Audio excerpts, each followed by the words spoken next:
राम लक्ष्मण सीता चारू दुल्हन चारू दुल्हा की विदाई होता। बेटी के विदाई एगो मौत के समान होला। जब घर से बेटी के डोली उठेला तो द्वार पर पोसल एगो गाय रहेली, उहे झरझर रोवेली। कहरिया लोग कहार उठा के वो लड़की के लेके जाला और लड़की के रोवाई जब देखे सुनेला कहरिया लोग झरझर रोवेला। माता सीता के विदाई भइल बा।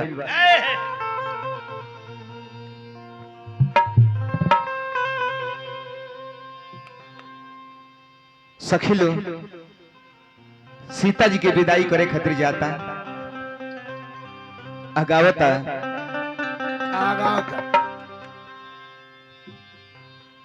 कि बाजवाली हाले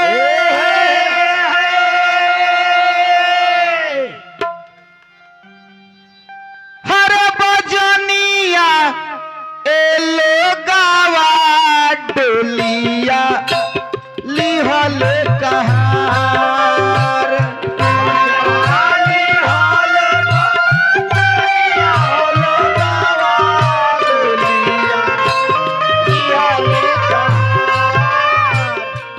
अशोक भाई सीता चारू बहन की विदाई होता।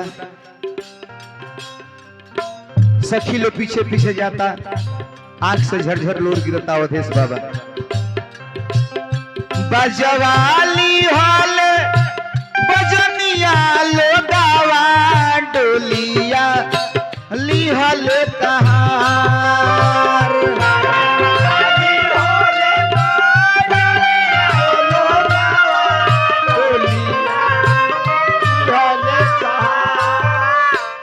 छतवाली हल कौन भैया हिनिया संगवा जा।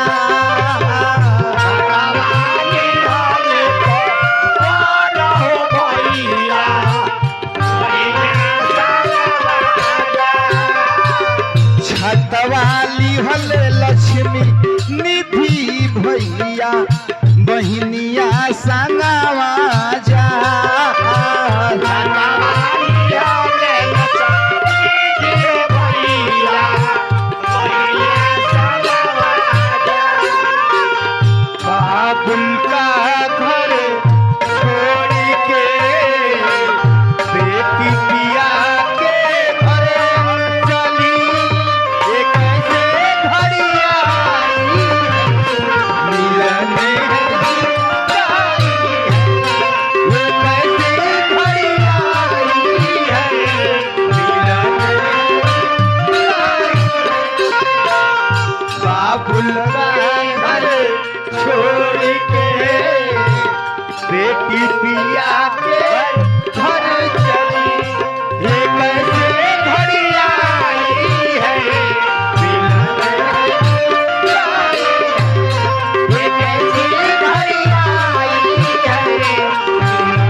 बेटी के डोली जब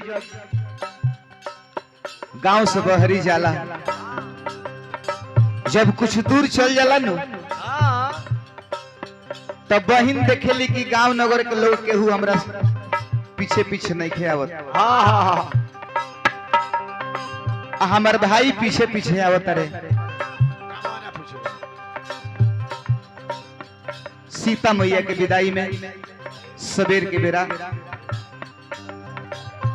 हरकेश भाई, अच्छा नरेश भाई, राजेश भाई, अच्छा राजेश भैया रात भर भगवान के भजन कीर्तन में लाखों लाखों रुपये लुटौले बनी।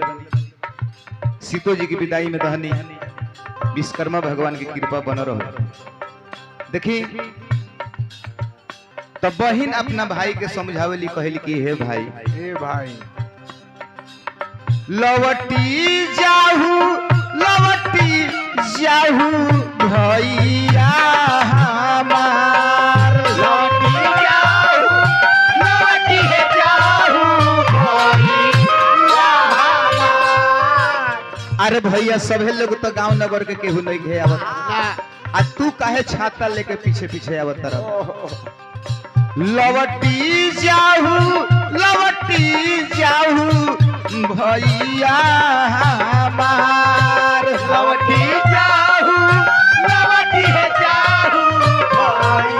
हमार।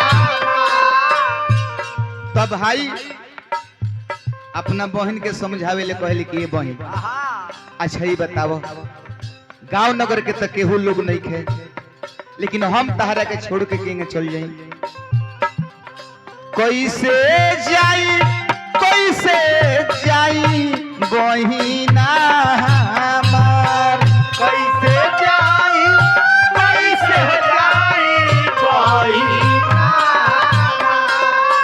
भैया कैसे जाई बहिना हमार कैसे जाई भैया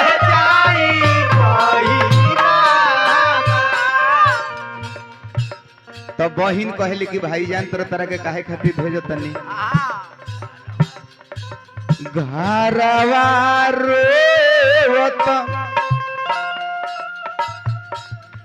घरवा रोवत होई है माई दीह तू समझा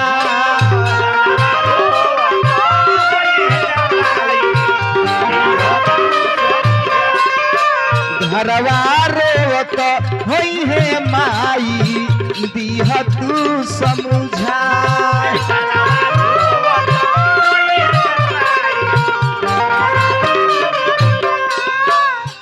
घर से लड़की के जब विदाई होला लड़की जब अपना नगर से बाहर जाली तो गांव के स्कूल देखेली गांव के पोखरा देखेली तो झरझर रोवेली आ कहेली छूटल जाता गौआ जवार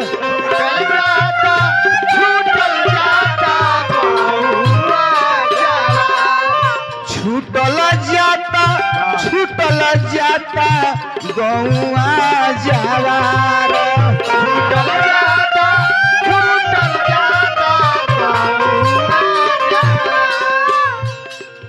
छूटल जाली संग के सहेलिया देखना हमार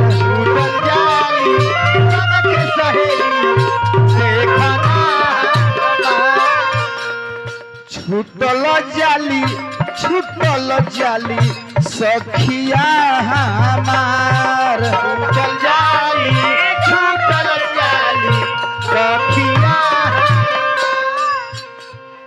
गावत बाड़े कि सुन छैला बतिया विचार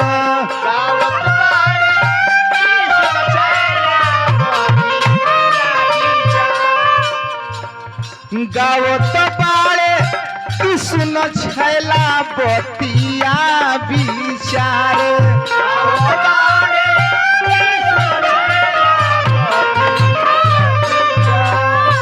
अमर रखी है ए काली मैया भाई बहिन के प्यार अमर रखी है ए काली मैया भाई बहिन के प्यार अमर रखी है ए काली मैया भाई बहिन के प्यार अमर रखी है भाई बहिन सीता जी के विवाह भइल अब लास्ट में एगो तनी चैता हो जा हाँ प्रोग्राम के समाप्त कइल जाए।